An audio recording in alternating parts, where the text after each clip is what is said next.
क्या भारत में जनता के विरोध और आलोचना के कारण किसी मंत्री को इस्तीफा देना पड़ा है? जवाब है हाँ, लेकिन ऐसे मामले बहुत कम देखने को मिले हैं। आइए इतिहास के कुछ महत्वपूर्ण उदाहरणों पर नजर डालते हैं। साल 1956 में तमिलनाडु के अरियालुर रेल हादसे में सैकड़ों लोगों की मौत के बाद तत्कालीन रेल मंत्री लाल बहादुर शास्त्री ने नैतिक जिम्मेदारी लेते हुए इस्तीफा दे दिया। आज भी इसे राजनीतिक जवाबदेही का सबसे बड़ा उदाहरण माना जाता है।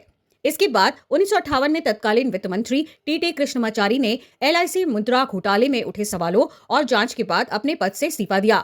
1962 में भारत चीन युद्ध में मिली हार के बाद देश भर में रक्षा तैयारियों पर सवाल उठे। भारी आलोचना के बीच रक्षा मंत्री VK कृष्ण मेनन को पद छोड़ना पड़ा। 1999 में गैस रेल दुर्घटना के बाद रेल मंत्री नीतीश कुमार ने नैतिक जिम्मेदारी स्वीकार करते हुए इस्तीफा दिया। 2008 में मुंबई पर हुए 26/11 आतंकी हमलों के बाद सुरक्षा व्यवस्था पर गंभीर सवाल उठे। जनता के गुस्से और राजनीतिक दबाव के बीच तत्कालीन गृह मंत्री शिवराज पाटिल ने इस्तीफा दे दिया। इसके बाद भ्रष्टाचार से जुड़े मामलों में भी कई बड़े इस्तीफे देखने को मिले। 2010 में IPL विवाद के बाद शशि थरूर, 2G स्पेक्ट्रम मामले में ए राजा, 2011 में एयरसेल मैक्सिस मामले में दयानिधि मारन और 2012 में कोयला आवंटन रिपोर्ट विवाद के बाद कानून मंत्री अश्विनी कुमार ने अपना पद छोड़ा।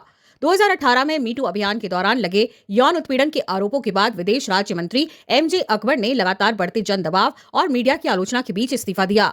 हाल ही में 2026 में नीट UG पेपर लीक विवाद को लेकर देश भर में छात्रों के प्रदर्शन और भारी जन आक्रोश के बाद केंद्रीय शिक्षा मंत्री धर्मेंद्र प्रधान ने इस्तीफा दिया। इसे हाल के वर्षों में जनता के दबाव के कारण हुए सबसे महत्वपूर्ण इस्तीफों में से एक माना जा रहा है।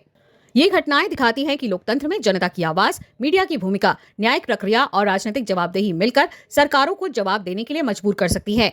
अब सवाल आपसे, क्या किसी बड़ी प्रशासनिक विफलता के बाद मंत्री को तुरंत नैतिक जिम्मेदारी लेते हुए इस्तीफा दे देना चाहिए या जांच पूरी होने तक इंतजार करना चाहिए? अपनी राय कमेंट में जरूर बताइए।